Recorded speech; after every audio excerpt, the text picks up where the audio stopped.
O hacker, ele tenta mais fazer a coleta de credenciais do que o roubo de identidade. Porque ele vai ter maior benefício quando ele coleta a base inteira. Primeiro porque ele pode vender essa base e cada vez que ele vende essa base, ele vai gerar, né, um fluxo de caixa, né? Então ele recebe por aquilo e como ele não perde o acesso, ele continua vendendo para outros atacantes. E até um fato curioso, eu tive acesso a uma empresa uma vez que eles tiveram uma lista de clientes que foi roubada, né? Então se tratava de um vazamento de informações e o hacker ele estava vendendo essa base de dados do cliente no mercado ilegal. E a empresa pagou uma consultoria para entrar em contato, negociando com esse hacker, para que ele desse um valor, por exemplo, chegasse num valor máximo, onde ele pararia de vender a base. Ou seja, existem certas negociações no mercado ilegal onde um hacker ele pode vender a base para um único atacante, certo? E aí ele se compromete a não vender aquela base de novo. Mas é um compromisso com um criminoso. Então é óbvio que nessa história a empresa pagou um valor absurdo, porque ele estava anunciando, por exemplo, vamos chutar aqui valores, por $1.000, e a empresa pagou $20.000 para que ele não vendesse mais. Então ele só faria aquela venda e pararia, tiraria o anúncio. E ele vendeu, a empresa pagou em criptomoedas, né, obviamente, para não ter rastreabilidade do atacante. E o que aconteceu depois? Outra pessoa começou a vender a mesma base de dados. É óbvio que era o atacante inicial, né, ele conseguiu vender por $20.000 a base porque ele sabia que era a empresa que estava pagando, e depois ele continuou vendendo para outras pessoas, que continuaram atacando a empresa.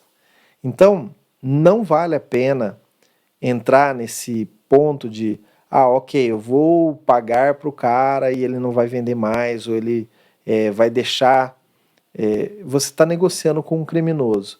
Uma vez que perdeu os dados, né, já eram. Então, o interessante aqui nosso trabalho é proteger para que não seja perdido os dados ou essa lista de credenciais, né, e que isso possa gerar novos ataques.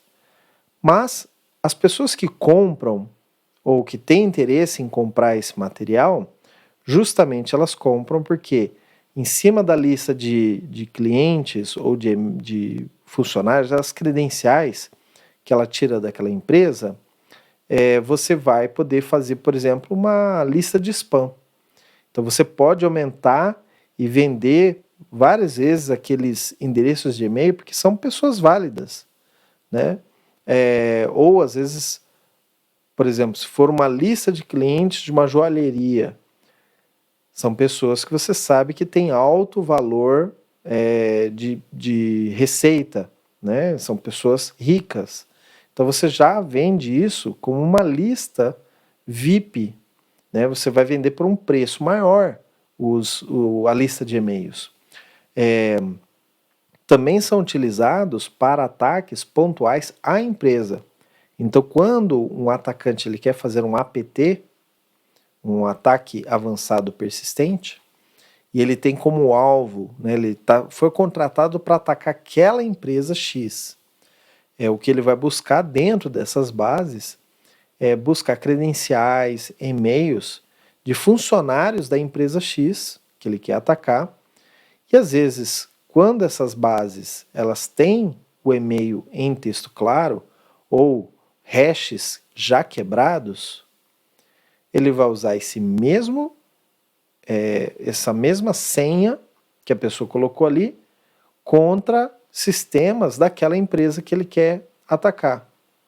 Porque uma das coisas que acontece quando a base de usuários é vazada, ocorre que o usuário ele está utilizando aquela mesma senha em outros sites e ele não troca a senha.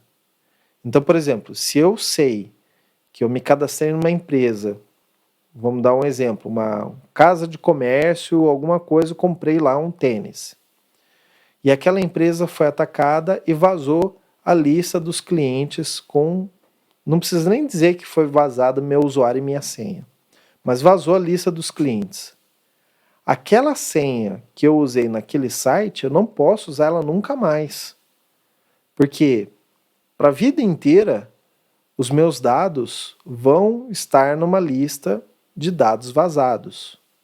Então, por isso que eu não posso usar mais essa senha em nenhum outro lugar, porque cedo ou tarde, o atacante ele vai ficar testando aquela senha que ele sabe que o Fábio já usou um dia, ele vai testar no meu e-mail, ele vai testar no meu site, ele vai testar no meu canal do YouTube, ele vai testar em vários lugares, a fim de que uma hora dá certo e ele consegue ter acesso, né?